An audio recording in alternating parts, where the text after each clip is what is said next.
Hey yo yo yo, salut les turfeuses, salut les turfeurs, bienvenue pour un nouveau pronostic de Benoît Requin. Ok, place au pronostic du quintet du samedi 29 juin direction Enghien pour le prix du Roussillon. Trop attelé, 2150 mètres, départ autostart, 16 partants, réunion 1, course 4, indice de confiance 3 sur 5.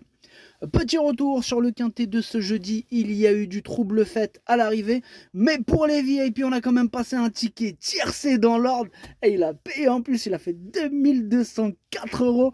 Félicitations aux heureux gagnants, et bienvenue à ceux qui veulent rejoindre notre équipe VIP. Je vous ai mis bien sûr le lien en description de la vidéo. Et cette vidéo, je la tourne avant l'arrivée du quintet de ce vendredi, et je reviendrai dessus demain. Ok, c'est parti, on commence les pronostics et on commence avec le numéro 1, Zigulid dei Grappi. On écoute l'entraîneur Alessandro Raspante. Bonjour Alessandro, vous vous êtes déplacé, vous êtes venu, et déjà on vous remercie Alessandro. Mais je vous en prie, je vous en prie. Dites Ziguli de Grappi, la fronte de opposition relevée lors de sa dernière sortie. De plus, le déroulement des courses n'ont pas été à son avantage et elle a manqué de réussite. Physiquement, elle est bien. C'est un engagement, il est idéal, engagement idéal en première ligne, ça fait plaisir. Elle est capable de se placer. Elle est capable de se placer. Merci Alessandro Raspante. Mais je vous en prie, je vous en prie. Ok, merci. Alors en tout cas, voilà, son commentaire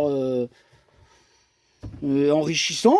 Maintenant, ce quintet, comment vous dire, il me prend la tête ce numéro 1. J'aime bien monsieur Alessandro Raspante, mais son numéro 1, là, il m'embête un peu. C'est lui mon gros regret, c'est lui mon cheval de complément en cas de don partant.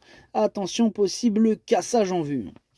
On passe au numéro 2, Grande Prêtresse, et on écoute Sébastien Leblond. Grande Prêtresse, elle vaut beaucoup mieux que ses derniers classements. Elle a souvent joué de malchance. Dimanche, elle avait hérité du numéro 16, mais cette course lui a fait du bien. Cette fois, elle est bien placée derrière l'autostart et se présente sur une piste qu'elle apprécie particulièrement. Malgré l'opposition, je compte sur elle pour renouer avec les bonnes performances. Ok, merci Sébastien Leblond. Alors, ce numéro 2, lui, par contre, je l'ai retenu, mais plutôt en bout de combinaison. Attention à lui. On passe au numéro 3, Gino Viva, et on écoute Dominique Loqueneux. Mais écoutez, Gino Viva a très bien couru dimanche dernier sur les 2100 mètres de Vincennes.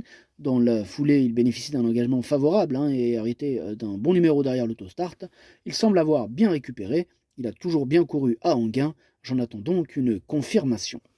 Et j'en attends aussi une confirmation, Dominique. Moi, ce numéro 3 fait partie de mes préférés. Je l'ai mis très haut, je l'ai mis troisième et j'y crois. On enchaîne avec le numéro 4, Forever JL, et on écoute Jean-Luc Dersoir. Forever JL, il découvrait encore une tâche assez compliquée dimanche dernier à Vincennes. Bien que crédité d'un chrono de 1:11, il n'est que 9e. Bon, il se présente de façon rapprochée, mais c'est difficile de refuser un tel engagement au plafond des gains. Sa forme est sûre et la piste d'Enghien va lui plaire. À l'issue d'un bon déroulement de course, il peut s'immiscer dans le quintet. Ok, merci Jean-Luc. Ce numéro 4, lui aussi je l'ai gardé, mais alors lui par contre beaucoup plus loin, toute fin de combinaison même. On passe au numéro 5, Hamilton Duham, et on écoute Yannick Desmet. Hamilton Duham, il s'est pleinement réhabilité dans un quintet début juin là, pour son retour à Vincennes. Depuis, j'ai attendu cet engagement idéal au plafond des gains. Il est encore mieux sur les pistes plates et sur les 2150 mètres. Tout se présente bien avant coup. Il affiche une forme optimale. Il est en mesure de jouer un premier rôle. Ok, merci Yannick Desmet. Ce numéro 5, c'est tout simplement lui mon préféré. Effectivement, en plus, il a hérité d'un excellent numéro. Il peut tous les battre. Maintenant, question de parcours évidemment, mais tous les feux sont au vert. On passe au numéro 6, Filou de Chardet. On écoute Philippe Daujar. Écoutez, Filou de Chardet s'attaquait à forte partie dans le Grand National du Trot de Bordeaux, mais il n'a pas démérité, finissant pas très loin. À 9 ans et avec ses gains, il découvre des tâches compliquées. Samedi, il est bien engagé, mais il doit affronter des plus jeunes et quelques concurrents étrangers. Même s'il n'a jamais déçu à Enghien, il devra bénéficier de circonstances favorables pour terminer dans le quintet. Ok, merci. Philippe Doja, vous nous présentez aussi le numéro 7, mais on en reviendra après, on reste sur le 6. Tout ça pour vous dire que ce numéro 6, pour ma part, je l'ai pas retenu, mais il est en plein milieu de ma petite liste des possibles troubles faits.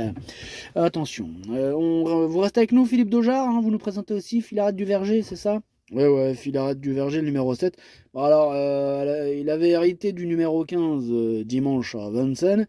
Il a dû se contenter de la 7e place, malgré une bonne fin de course et un bon chrono. Elle se présente de façon rapprochée et doit cette fois affronter à des 7 ans des chevaux étrangers. De plus, elle a hérité d'un numéro en dehors. Elle n'est pas hors d'affaire, mais il faudra que tout se passe très bien pour terminer dans le quintet. Ok, merci Philippe Dojar. Bon, là par contre, je le préfère largement à son précédent cité, le 6. Hein. Ce numéro 7, lui, par contre, j'y crois, et je l'ai mis 5e. On passe au numéro 8, Bahia del Circeo, et on écoute Vitale Ciotola. Bonjour Vitale. Si, ciao, comment ça va? Mais ça va très bien, merci Vitale. Alors on t'écoute, tu nous présentes Bahia del Circeo, c'est bien ça? C'est bien ça. Bahia del Circeo, elle s'est montrée fautive à la fin dernièrement, pardon, alors qu'elle s'apprêtait à prendre une place. Eh oui. Et là, elle va se présenter au top pour cet engagement favorable et l'opposition, elle semble cette fois moins relevée. Elle n'a jamais été très chanceuse à Anguin, notamment au mois d'avril, où elle n'avait pas pu s'exprimer dans la ligne droite. Face à de tels rivaux, elle détient une très bonne chance. D'accord, merci Vitale. Il est super chaud, Vitale, avec son numéro 8, Bahia del Circeo. Moi aussi, je suis chaud avec ce 8, hein. Me plaît beaucoup, je l'ai mis 4e. On passe au numéro 9, Ulysse Digéo, et on écoute Jean-William Allais. Ulysse Digéo est en forme et régulier. Une fois de plus, tout sera une question de parcours, hein, mais il devrait accrocher une place. Ok, merci. Moi, je suis pas aussi confiant que lui. Je l'ai pas retenu, mais c'est quand même un regret. Il me fait quand même un petit peu peur. Hein. C'est mon deuxième cheval de complément en cas de non partant. Attention.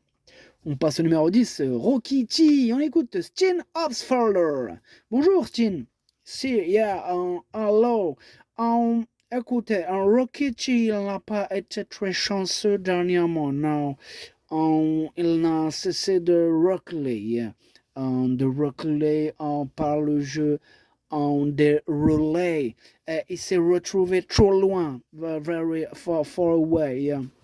Il s'est retrouvé trop loin, mais il a plu à son driver, Pierre-Yves Verva. Il était content, Pierre. Il sera plus à son affaire sur cette piste plate. Il aime la piste plate. Plate piste, si vous préférez. Yeah. En partant en seconde ligne, il faudra que tout se passe bien, mais il n'est pas hors d'affaire. Il ira ensuite à Cabourg. Ok, merci, Steen Osfeller. Alors, ce numéro 10, pour ma part, je ne l'ai pas retenu. On passe au numéro 11, Marion Foutibon, il n'y aura pas les commentaires de l'entraîneur, c'est Laurent-Claude Abrivard. Il est parti pêcher pour une fois, il s'est dit, je vais me faire plaisir. Il est parti avec le capitaine Jan Barbro, tous les deux, amusez-vous bien. Alors, ce numéro 11, sachez que je l'ai gardé.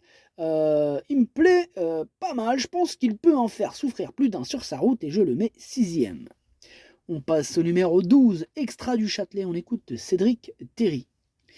Écoutez, Extra du Châtelet est à l'aise sur les 2150 mètres d'Anguin et avait d'ailleurs terminé sur le podium en mars sur ce parcours. Il a 10 ans et c'est gain. Tout est une question de déroulement de course. Hein. Sa prestation à Caen lui était nécessaire pour cette course. Il a travaillé en vue de cet engagement. Bon, maintenant, il accroche une 4e. Maintenant, s'il accroche une 4e ou 5e place, ce sera déjà très bien. Ok, bien noté, reçu, 5 sur 5 Cédric, ce numéro 12, pour ma part je ne l'ai pas retenu, mais là à l'arrière de ma petite liste des possibles troubles faits méfiance. Bon, on passe au numéro 13, Enjoy the Game, on écoute Hansen Eric Bando. Enjoy the Game, il travaille plutôt bien le matin, après avoir connu des problèmes de santé à la fin de l'hiver qui l'ont empêché de continuer sur la lancée de sa rentrée. Là, il peut avoir besoin d'une course, je le défère des 4 pieds, en seconde ligne, il faudra que cela se passe bien. Ok, merci, Hansen Eric Bando. Bah pareil, ce numéro 13, je l'ai pas retenu, et c'est lui le chef et le capitaine de ma petite liste des possibles casseurs de tickets repérés. Attention. On passe au numéro 14, King Shermer, et on écoute Michel Rottengatter. Bonjour Michel. Bonjour, King Shermer, il s'est montré excellent. Excellent pour son retour à Vincennes sur un parcours de tenue qui plus est.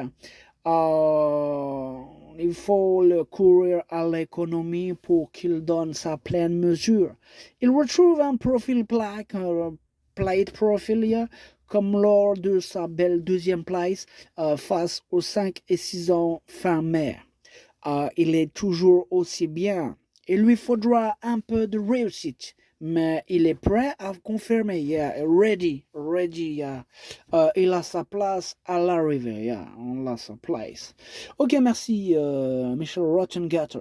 Alors, ce numéro 14, sachez qu'il fait partie de mes préférés. J'y crois dur comme fer. Je l'ai mis deuxième. On passe au numéro 15, Fidel Madric, et on écoute Emmanuel Varin. Fidel Madric s'est reposé après le meeting d'hiver, a effectué ici une véritable rentrée. Il n'a pas travaillé très dur.